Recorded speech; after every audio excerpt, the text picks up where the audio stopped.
உலக புகழ்பெற்ற தஞ்சாவூர் பெரிய கோவிலில் சிறுவர்கள் மனமுருகி சிவபுராணம் பாடிய காட்சி காண்போரை நெகிழச் செய்துள்ளது.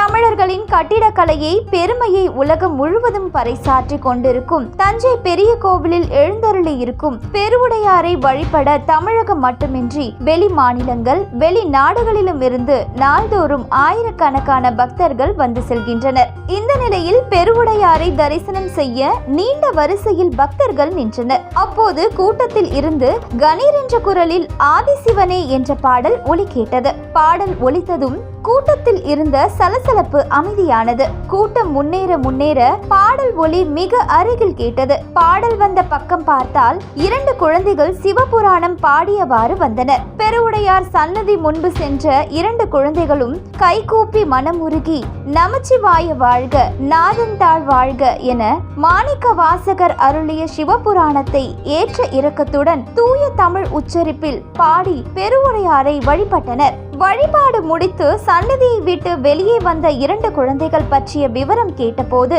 விழுப்புரம் மாவட்டத்தை சேர்ந்தவர்கள் என்றும் 12 வயதான ருக்மணி மற்றும் அவரது சகோதரன் 6 வயதான தேவசேனாபதி என்றும் தெரிவித்தனர். கோவிலுக்கு வந்த பக்தர்கள் குழந்தைகள் பாடிய பாடலை மெய்மறந்து கேட்டு சென்றனர்.